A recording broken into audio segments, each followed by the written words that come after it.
சாந்தி 6/7/2026 திங்கட்கிழமை. வாணி தரும் வசந்தம். இனிமையான குழந்தைகளே, உயிருடன் இருந்து கொண்டே இந்த சரீரத்திலிருந்து விடுபட்டவர்களாக ஆகிவிடுங்கள். அஷரீரியாக ஆகி தந்தையை நினைவு செய்யுங்கள். இதுதான் ஆழ்ந்த அமைதி என்று கூறப்படுகின்றது. தூய்மையின் ஆதாரத்தில் எந்த அளவுக்கு ஆத்மா தூய்மையாக, அதாவது உண்மையான தங்கமாக ஆகின்றதோ அந்த அளவுக்கு உறுதித்தன்மை என்பது ஏற்படும். பாபா இப்போது சுய ராஜ்யத்தின் அஸ்திவாரத்தை அந்த அளவுக்கு உறுதியானதாக ஆக்குகின்றார். அதாவது அதை அரை கல்பத்திற்கு யாரும் அசைக்கவே முடியாது. உங்களது ராஜ்யத்தை யாரும் அபகரிக்க முடியாது. உயிருடன் இருந்து கொண்டே அஷரீரியாக ஆகிவிடுங்கள். தன்னை ஆத்மா என்று புரிந்து கொள்ளுங்கள். தந்தை நினைவு செய்யுங்கள். இது உண்மையான அமைதி என்பதை நீங்கள் அறிவீர்கள். பெரிய பெரிய மனிதர்கள் காந்தியின் சமாதிக்கு செல்கின்றனர். அங்கு சென்று ஆழ்ந்த அமைதியுடன் அமருங்கள் என்று கூறுகின்றார்கள். நாம் நமது சொரூபத்தில் நிலைத்து விடுகின்றோம். நமது சுய தர்மம் அமைதியாகும். நமது ஆத்மா சாந்த ஸ்வரூபமாக இருக்கின்றது. அவர்களுக்கு இது தெரியாது. ஆத்மா தனது சுய தர்மத்தை இப்பொழுது மறந்துவிட்டது. தந்தையிடமிருந்து இப்பொழுது ராஜ்யத்தை அடைந்து கொண்டிருக்கின்றீர்கள். முதலில் அடைந்திருந்தீர்கள், இப்பொழுது மீண்டும் அடைவதற்காக வந்திருக்கின்றீர்கள். மனிதர்கள் தேக அபிமானத்தில் இருப்பதால் துக்கத்தில் இருக்கின்றனர். நான் ஆத்மா தனது பரம்பிதா பரமாத்மாவிடமிருந்து சுய ராஜ்யம் அடைவதற்காக வந்திருக்கின்றேன் என்பதை நீங்கள் இப்போது புரிந்திருக்கிறீர்கள். இந்த நேரத்தில் எல்லையற்ற தந்தையிடம் ஆத்மா சுய ராஜ்யத்தை கேட்கின்றது.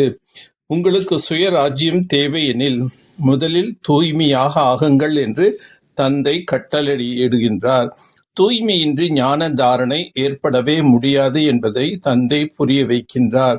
சிங்கத்தின் பால் தங்க பாத்திரத்தில் தான் தங்கும், இல்லை என்றால் அது நீராவியாக ஆகிவிடும். அதேபோல் ஞானத்திற்கும் தங்க பாத்திரம் தேவை. ஆத்மா தந்தை நினைவு செய்வதன் மூலம் தங்கமாக ஆகிவிடுகின்றது. இப்போது சுய ராஜ்யத்தின் அஸ்திவாரம் போடப்படுகின்றது. ஆத்மாவுக்கு 21 பிறவிகளுக்கு ராஜ்யம் கிடைக்கின்றது. உங்களது அஸ்திவாரத்தை பாபா உறுதியாக போட்டு கொண்டிருக்கின்றார். இதன் மூலம் நீங்கள் 21 பிறவிகளுக்கு ராஜபாக்கியத்தை அடைகிறீர்கள். உங்களது ராஜ்யத்தின் அஸ்திவாரம் உறுதியாக போடப்படுகின்றது.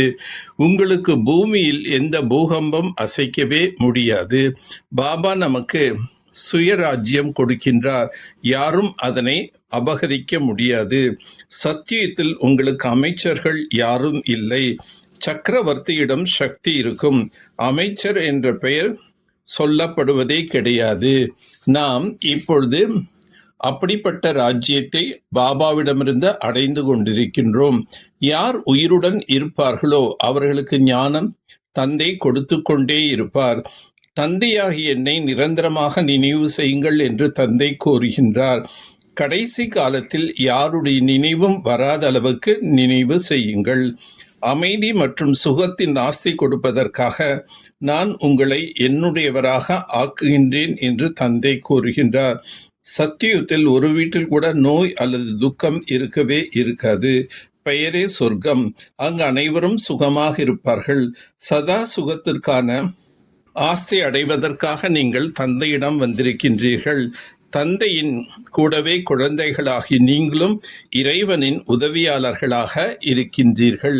சுய ராஜ்யத்தை அடைவதற்காக இப்போதிருந்தே தூய்மைக்கான அஸ்திவாரத்தை உறுதியாக ஆக்கிக் கொள்ள வேண்டும்.